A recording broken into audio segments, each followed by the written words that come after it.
हमारे साथ सुशील कुमार सिंघल जी जुड़ चुके हैं, पूर्व राजदूत है। सुशील जी, बहुत स्वागत है आपका टीएनपी न्यूज़ पर। हमारे साथ कमांडर डॉक्टर भूषण दीवान जी जुड़े हुए हैं, डिफेंस एक्सपर्ट के तौर पर। भूषण सर, बहुत स्वागत है आपका टीएनपी न्यूज़ पर। सबसे पहले सुशील जी, आपसे ही समझना चाहूंगी सर, देखिए नेपाल में जो कुछ भी चल रहा है उसको कैसे देख रहे हैं? क्योंकि देखिए, जबरदस्त प्रोटेस्ट हुआ 2025 में, जेनजी प्रोटेस्ट होता है, उसके बाद बालेन शाह को सत्ता की कमान सौंपी जाती है। काफी उम्मीदें जनता को थी और लगातार हम इस पर चर्चा भी करते आ रहे थे, जिस तरह से वो बड़े बड़े फैसले ले रहे थे, काफी सुर्खियों में बने हुए थे। और अब जो हालात एक बार फिर से नेपाल में बनते हुए नजर आ रहे हैं, जनता सड़कों पर है, कैसे देख रहे हैं इन हालातों को?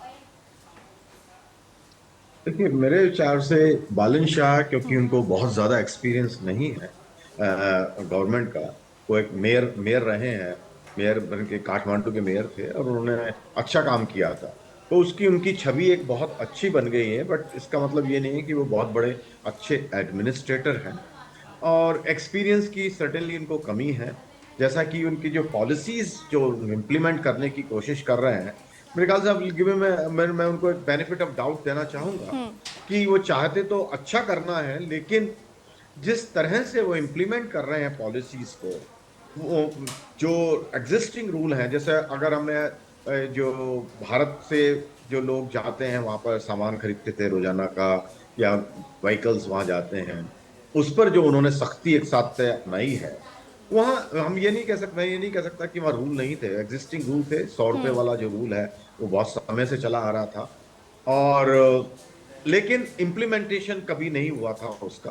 तो इसलिए लोगों को वहां पे नॉर्मल आदत थी, जो बॉर्डर एरिया में रहते हैं वो भारत से सामान ले जाते हैं, लाते हैं, और क्योंकि ओपन पोरस बॉर्डर है हमारा और कोई रेस्ट्रिक्शन नहीं है। लेकिन जिस तरीके से एकदम उन्होंने एनफोर्स करने की कोशिश की है रूल्स और रेगुलेशंस को, वो मेरे ख्याल से वो एक तरीका गलत है। क्योंकि अगर मैं जैसा कि आपने भी जी। मेंशन किया कि जब स्टूडेंट प्रोटेस्ट हुआ था, वो भी इसी बात पर हुआ था वहां पर, कि जो रूल्स बनाए गए थे नेपाल में, उनको एकदम उन्होंने इंप्लीमेंट कर दिया था इंटरनेट के ऊपर। और उसकी वजह से हम सबको मालूम है कि नेपाल में क्या गुजरा। तो ये भी कुछ स्थिति मेरे ख्याल से इस तरह की बनती जा रही है कि रूल्स रेगुलेशन हैं, लेकिन वो कभी इंप्लीमेंट नहीं हुए। और जो रेस्ट्रिक्ट उन्होंने लगा रखा था, 100 रुपए के सामान की जो लिमिट लगा रखी थी, वो पता नहीं कितने समय पहले लगाई गई थी। तो उसकी तो कोई वक़्त नहीं रह गई थी। और ड्यूटीज जो है वो बहुत ज्यादा है। तो जो आम जनता है वहां पे, जो बॉर्डर एरिया में रहते हैं, वो नॉर्मली भारत से आते हैं, भारत से सामान लेकर के वो जाते हैं अपनी रोजमर्रा के जी। उसके लिए। अब उनका आर्ग्यूमेंट है कि भाई ये तो इससे जो है हमारे यहाँ नुकसान हो रहा है, कस्टम ड्यूटी का नुकसान हो रहा है, लोकल बिजनेस को नुकसान हो रहा है, और स्मगलिंग होती है। तो ये आर्गुमेंट अपनी जगह पे सही है उनके, इसमें कोई शक नहीं है। लेकिन इसको इम्प्लीमेंट करने का जो तरीका है, जी। जिस तरीके से ये अपनाया गया है, वो मेरे ख्याल से थोड़ा गलत है। और इससे लग रहा है वहां पर कि जो बॉर्डर एरिया के लोग हैं, तराई के लोग हैं, वो ज्यादा सफर कर रहे हैं, और उनको लग रहा है ये डिस्क्रिमिनेशन किया जा रहा है उनके बिल्कुल साथ। बिल्कुल, उनकी तो रोजमर्रा की इसलिए वहां जिंदगी बहुत से। ज्यादा नाराजगी भी है। बिल्कुल बिल्कुल, और क्योंकि उनकी रोजमर्रा की जिंदगी पर इसका काफी असर पड़ रहा है, इसलिए कहीं ना कहीं ये बगावती सुर जो है वो वहां पर सुनाई दे रहे हैं। भूषण सर, आपको क्या लगता है, ये जो कुछ भी फैसले लिए जा रहे हैं या जिस तरह से दबाव जो कहीं ना कहीं बनाया जा रहा है, सीमावर्ती इलाकों की बात करूं तो भारत और नेपाल के जो रिश्ते रहे हैं बीच में थोड़े खराब हुए, फिर अब उम्मीद की जा रही थी कि बालन शाह आएंगे तो अब रिश्ते और मजबूत होंगे, पॉजिटिविटी देखी जा रही थी। क्या लगता है, नेपाल की जो सख्ती है ये नई दिशा है दोनों देशों के रिश्तों को लेकर, या फिर किसी तरह की दबाव की जो राजनीति है वो की जा रही है? धन्यवाद कोमल जी, जय हिंद आपको, जी सर। हमारे रिस्पेक्टेड को पैनलिस्ट आपको और आपके व्यूअर्स को। कहते हैं जब आप नए नए किसी पोजीशन में आए और संस्था जो चल रही होती है, तो पहले तो 3 महीने आप उनके पीछे पीछे चलें, फिर अगले 3 महीने उनके साथ चलें, फिर 3 महीने के बाद उनके आगे चलें। अब ये जो किया इन्होंने कि लाइट ऑन हो गई, स्विच ऑन हो गया, ऑफ हो गया और सब बदल गया, तो मुझे अच्छा लगा। उन्होंने उनको जो एक मिनिस्टर को फायर कर दिया एट वंस, तो वो तो क्लियर कट प्रूवन हो गया था केस के वो डिसऑनेस्ट थे, नेपोटिज्म कर रहे थे, अपनी रिश्तेदारी को आगे बढ़ा रहे थे। पर इतना बड़ा देश और इतना बड़ा नेपाल, तो रिश्ते तो बहुत बड़े हैं, कई साल पुराने हैं, हजारों साल क्योंकि फौजी हमारे यहाँ काम करते रहते थे। अभी भी हमारे कितने ECHS जो है, ECHS का फुल फॉर्म है ex serviceman contributory health scheme.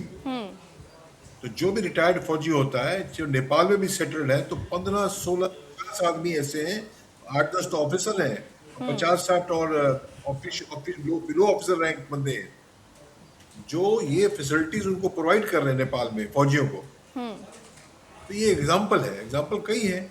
और पहले तो मैं आपको बताऊं कि ये होता था, मैं नेपाल में मार्च 2023 में रहा, मुझे तो पता नहीं था। जी। 1 महीने से ज्यादा रह नहीं सकते आप, मैं 3 हफ्ते रहा था, ग्रुप में गए थे। तो उसमें क्या था, पहले तो शुरुआत में कई साल पहले, तो 20 साल पहले, नेपाल तो एक खेती प्रधान है, पहाड़ी है, तो आलू प्याज और चीजें वहां से भारत में आती थी। जी। अब तो कई सालों से भारत से जा रही है। तो देखिए, वास्तु स्थिति देखनी पड़ती है एकदम। कोई, हाँ, बदल दें आप चीज को, कोई गड़बड़ी हो रही हो तो बदलें, वो भी नोटिस दिया जाता है। ये अनुभव होता है एडमिनिस्ट्रेशन का, भाई हम इस दिन से इसको लागू करने वाले हैं, आप अलर्ट हो जाओ, नए इंतजाम कर लो, चुस्त दुरुस्त हो जाओ, एकदम बंद कर दो और फिर हल्ला मच जाए। अब ये तो मुझे लगता नहीं, ये भी एजेंसी हल्ला मचा रही है। तो बच्चे पढ़ने आते हैं। मैं जो नेपाल गया था, वो जो बिहार का एरिया है, रक्सौल वगैरह, मैं गया वो आश्रम में, हम थे शाम को किसी नदी किनारे आश्रम में। जी। वो 5-6 लड़के आ गए, मैंने बात की उनसे, या बिहार से, वो घूमने आ जाते हैं फिर चले आते हैं, अलग से कोई उद्देश्य नहीं है। तो ऐसे ही जैसे आप महाराष्ट्र गुजरात का बॉर्डर है, चले नोएडा बिल्कुल। दिल्ली तो यूपी है, सर तो यूपी क्या दिल्ली। इन फैसलों के जरिए, जैसे कि आपने कहा कि जो डिपेंडेंसी है वो कहीं ना कहीं नेपाल कम करना चाह रहा है या फिर और ऑप्शंस ढूंढ रहा है, इसलिए इस तरह के फैसले लिए जा रहे हैं, कस्टम ड्यूटी जैसे जो फैसले लिया गया है? देखिए कोमल जी, चीन तो देगा नहीं इनको सामान। इनके पश्चिम में उत्तराखंड है, भारत, उत्तर में तो हिमालय है, फिर चीन है, पूर्व में भूटान है, सिक्किम, फिर भूटान। तो कहाँ से कौन आएगा देगा? तो आंख बंद करके कमरे में बैठ के चीज को अप्लाई करना, ये अनुभव की बात होती है। आप कोई निर्णय लेने के पहले सोचें कि जो तंत्र चल रहा है उसमें जो लोग चल रहे हैं उनको कितनी तकलीफ में कुल जाएंगे वो। बिल्कुल। इससे नोटिस दें, 3-4 हफ्ते। मैं कहता हूँ, देखिए, आपने कोई अनऑथराइज कंस्ट्रक्शन कर दी तो गलत है, टूटनी चाहिए, पर प्रोसेस होता है। ड्यू प्रोसेस लॉ में क्या होता है, आपको नोटिस मिलता है, we have found that your construction illegal, हम इसको 2 हफ्ते का नोटिस दे रहे हैं, आप इसको तोड़ दीजिए, नहीं तो हम कर देंगे बदल। बिल्कुल। वैसे तो रूल है, यहाँ थोड़ा है। तो ये तरीका, ये एक्सपीरियंस दिखाता है। तो मुझे तो पहले ये लगा शायद इनको कोई भड़काया गया कहीं से, चीन से, अमेरिका से, पर ये तो अपने पाँव पे कुल्हाड़ी मार रहे हैं। ये बात ऐसा करते और इनकी अगेंस्ट बगावत नेपाल के अंदर ना होती, तो फिर भी शक शुबा था कि शायद इनको भड़काया जा रहा है। बिल्कुल, एक आम कहीं ना कहीं जनता को, बेनिफिट आवाम ऑफ को अपने डाउट वहां को हम पता यहाँ पर करें। दे सकते हैं। बिल्कुल बिल्कुल। सुशील जी, सर देखिए, जैसे कि अभी भूषण सर ने भी जिक्र किया कि भड़काया गया है या फिर बार बार अमेरिका का नाम आता है इन चीज़ों में, क्योंकि पहले भी जब जेनजी प्रोटेस्ट हुआ था तब भी कहा जा रहा था कि ये जो हिंसा की आग भड़काई गई है अमेरिका से भड़काई गई है। तो क्या आपको लगता है नेपाल की ये जो नीतियाँ हैं, ये जो नए नए फैसले हो रहे हैं, इसमें कोई बाहरी दबाव है? मैं इसमें अभी तो मैं ये नहीं कहूंगा कि बाहरी दबाव में लिया गया है। मेरे ख्याल से कि